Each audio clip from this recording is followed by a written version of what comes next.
Hi everyone, I wanted to talk about fear of doing exposures and fear of the uncertainty of what comes after exposures, because again, this is one of the most common things that we come across working with people. And I wanted to highlight some of the common reassurance questions that people ask regarding that, so that you can also recognize that if those are questions that you are trying to ask, you know that you're trying to search for certainty and you know you're trying to search for control.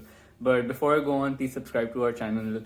Let us know what you think, and ask whatever questions you want to ask below. The primary reason people want to delay doing exposures is, well, of course, they're difficult, but then also it is also the massive uncertainty of what comes after exposures that people they feel really really overwhelmed thinking about, right? Because you don't know that what the exposure will make you feel, especially if it's something that you've avoided for so many years. So you don't know what will come after that, you don't know what sensations will come, you don't know what thoughts will come, and so you want to keep avoiding and delaying them till, I mean, well, forever basically. You never want to do them. But the thing that I want to highlight first of all is the variations of the questions that come up when people want to know for sure that they will be okay after the exposure. So some of them can go like this.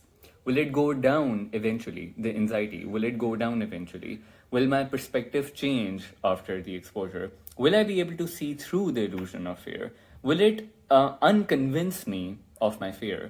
Will I be able to tell what's real or what's not real after I do the exposure? What do I do after the exposure is done? What do I say to myself? How do I rationalize it in the moment?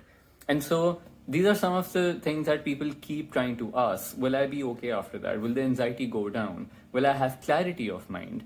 And this is all because it comes down to like two, three different fears. One is like fear of staying stuck in that triggered state forever after the exposure, a fear of never feeling okay again, and fear of it being too much for your brain, or the anxiety for your brain being so much that your brain breaks after that.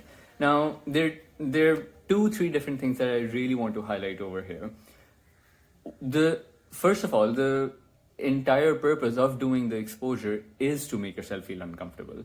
The reasons we want to like keep all our bases covered over and over again before doing the exposure is because we want to try to prepare ourselves right beforehand and try to make it as easy as possible. And somehow we think that by trying to preempt what will happen and by trying to have everything truly fully figured out about the exposure, we're going to go through it smoothly. There might not be too many bumps and it'll be fine. But no, it will. I mean, think about it. If there's something that you've avoided for so many years, or like if there's a belief behind it that you've been holding on to for so long, your body is obviously going to get really triggered when you do the exposures. It is going to suck quite a lot. Even if you have everything figured out before, even if you have all the knowledge about exposures, how they work, what will happen, it will still suck. It will still suck because your brain in that moment is going to feel like, oh my god, my fear is perhaps real. My fear is about to happen. I am my fear, perhaps even after this now. And so it will take a while for that immediate high response to simmer down. It might take a few days. Sometimes it can even take like a couple of weeks. Sometimes it can even take a month, by the way, which is not to say that for the entire month you will be in a constant state of panic and anxiety.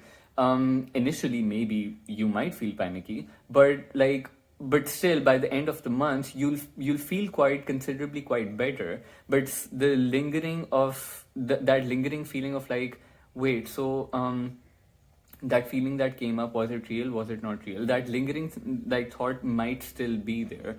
But the idea is that you need to expose yourself to these ideas, because if you don't like expose yourself to things that you're avoiding, your brain will not be able to see through the illusion of fear, because your brain will always see that as a threat and as a danger. The other thing I want to highlight is that exposures will have to be repeated. So just doing an exposure once is not going to completely change your belief system, and it's not going to completely make you see through the illusion of fear. You'll have to do it a few times perhaps, till eventually that fear response goes down considerably, because it has to then become, because there are normal things of life that we're trying to avoid. For me, for example, opening a door and touching a door handle, it was a massive exposure. But I had to, when once I did it, yes, the fear level went down considerably, but I had to keep repeating that exposure every day till it became kind of normal habit and normal everyday behavior for me, that, oh, I'm opening the door. And now when I do it, I mean, obviously I don't even think about, oh, I'm doing an exposure, because it's such a normal part of my life now. But if I really sit and think about it, I realize that, oh my god, I mean, not like a few years ago, I wasn't able to even just do this. I wasn't able to sit on this sofa that I'm sitting on right now, making this video. I wasn't able to do this before. So I make videos sitting on this now, and I don't even think about, oh, is it not? Is the fear still there? It's just part of normal habit that way. The third thing is, the beliefs behind the fear are extremely important to tackle as well, because this is the other thing that people try to do, which is something that I did, by the way, which was like, oh, if I figure out all my beliefs and break them down and start to think rationally, the things that I'm afraid of exposures wise, them will not feel scary at all. Not true. Because behaviorally, your brain is still putting that red flag on them that, ooh, this is dangerous, ooh, this is scary, ooh, this is, you need to stay away from this. So you will behaviorally, you can work on your beliefs and it might reduce your anxiety. You might feel relief in your symptoms overall, but the compulsions, the avoidance over there is still going to have a massive hold over you, and it is still going to be the dictating factor of your life. So until and unless you don't behaviorally make those changes and do those things that scare you, acceptance is also not going to kick in quite deeply, because you might be able to accept it to a certain extent, but till you demonstrate things for your brain, because your brain, a lot of things that your brain learns is also experientially. So that's why you have to do that as well to back up the more philosophical and the theoretical part of things that you have worked on in terms of acceptance and breaking down your beliefs. So both those things have to go hand in hand, because your beliefs inform your behaviors and your behaviors inform your beliefs. We cannot take out completely one part and be like, oh, that if you just do this, then you should be fine, or if you just do this, then you should be fine. Because if you just do exposures, beliefs get ignored and they still kind of have a hold over you. And we see people on a daily basis who come in who say that they've been doing exposures for so many years, but they're still feeling stuck, and they're feeling stuck because they have not worked on their beliefs. And if you, like me, are like, oh, I'll just work on my beliefs, I'll just try to think my way out of it and not have to do any behavioral work, you'll still have to do the behaviors and still have to go towards your fears and things that you've been avoiding, through your actions as well. So both those things have to happen. And yes, exposures are very important, especially with something like contamination OCD. For me, it was massive to see through the illusion of fear by doing the exposures. Now, I can sit here and tell you that factually, yes, after you do the exposures, eventually the fear level wears down, the anxiety level wears down, and you are able to see things with clarity. And I can say that, and sure, that's great. But I can even write a 50-page essay on this. I can write a 100-pointer document and outline all the things involved in doing exposures, how it makes you feel, the steps towards it, and how it will make you feel afterwards.